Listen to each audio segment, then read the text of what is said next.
气死我了！他居然说我长得不像26岁，我怎么不像了？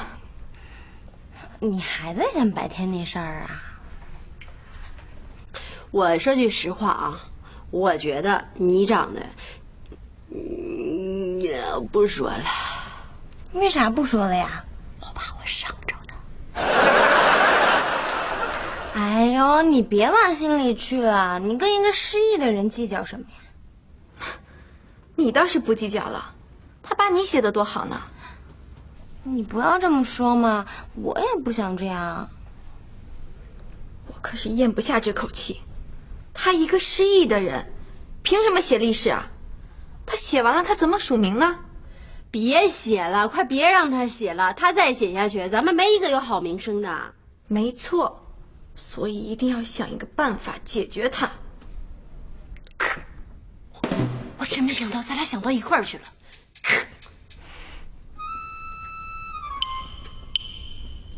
你们俩怎么那么凶狠啊？这怎么就叫凶狠了？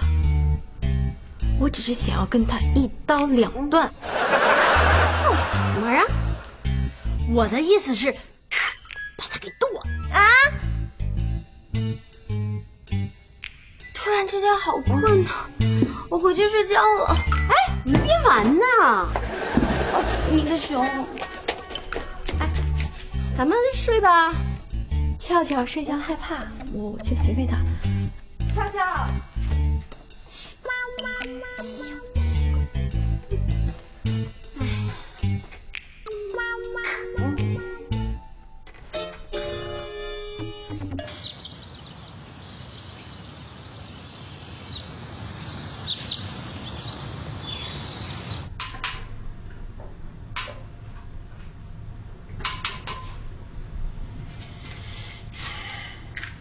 哎，张金亚呢？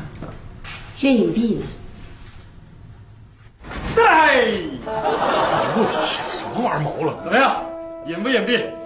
吓死我了！不是，我说光天之下你俩就在一块儿啊？啊？你不怕那个失忆男过来又记你俩呀？我们俩那是公开的，都知道，记去吧。谁跟你是公开的？行，你俩这事儿都不重要，就让你过来问点事儿。起来。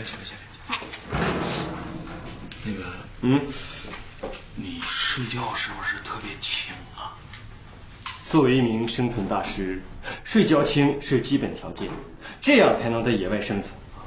哦，我明白了，你是不是想问我，你打呼噜那个事？小点声。算是。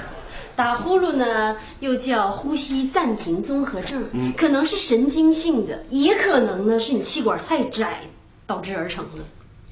我这么粗脖子，气管怎么能窄呢？那这个就是精神病。你才精神病！哎，那个有没有方法能治疗一下？这个嘛，有啊，我有。啥方法？这个方法啊，其实特别简单，就是呢，在你睡觉的时候，我就隐蔽在你身边啊。每当你一打呼噜，我一盆凉水浇上去，慢慢就形成条件反射了。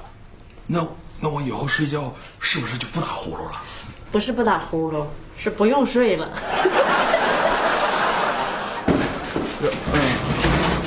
挺好，这屋整挺利索。挺好。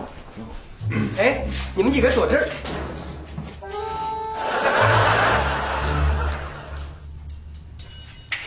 怎么还走了呢？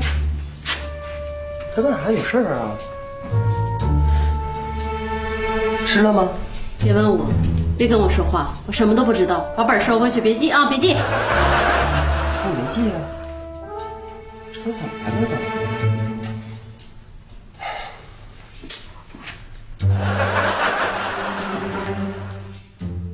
张佳，别躲了，我都看见你了。看见我怎么了？讨人嫌，你知道吗？不知道。一个个那样，都给你记小本上。